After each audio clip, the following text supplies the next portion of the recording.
ரொம்ப டயர்டா இருக்கு. இயற்கையான டேட்ஸ், பாதாம், பிஸ்தா, கேஷு அண்ட் ஹனி கொண்டு தயாரிக்கப்பட்ட லயன் டேட் நட் பைட்ஸ். இனிமே கண்ணை மூடிட்டு கடலை எண்ணெய் வாங்கலாம்.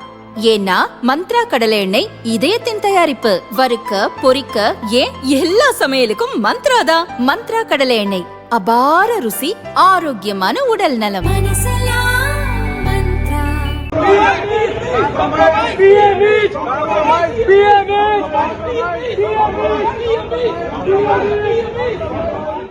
டெல்லியில் நடந்த சர்வதேச ஏஐ உச்சி மாநாட்டில் காங்கிரஸ் கட்சியினர் செய்த செயல் கடும் அதிர்ச்சியை ஏற்படுத்தியது.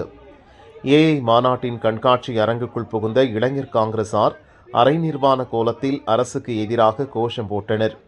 ட்ரம்ப், மோடி புகைப்படங்கள் அச்சிட்ட டி-ஷர்ட்டுகளை தூக்கி காட்டினர். மோடிக்கு எதிராக போராட்டம் நடத்திய அவர்கள் அமெரிக்காவிடம் மோடி சரணடைந்து விட்டார் என்று முழக்கம் எழுப்பினர். இதனால் கண்காட்சி அரங்கில் பெரும் பரபரப்பு நிலவியது.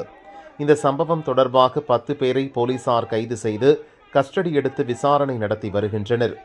காங்கிரஸ் கட்சிக்கு பல தரப்பிலிருந்தும் கண்டனம் குவிகிறது. அந்த வகையில் இந்தி கூட்டணியில் இருக்கும் தலைவர்களே காங்கிரஸை விளாசி இருப்பது பரபரப்பை ஏற்படுத்தியுள்ளது.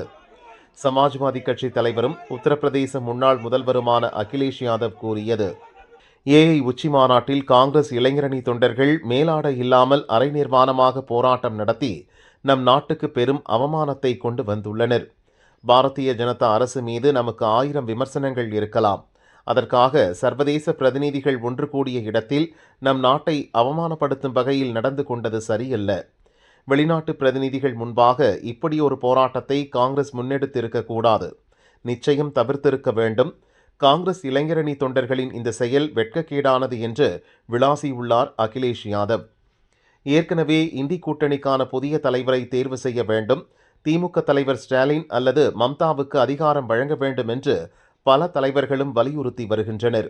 இப்படியொரு நேரத்தில் காங்கிரஸை அகிலேஷ் யாதவும் வெளுத்து வாங்கியது இந்தி கூட்டணியில் பரபரப்பை ஏற்படுத்தியுள்ளது.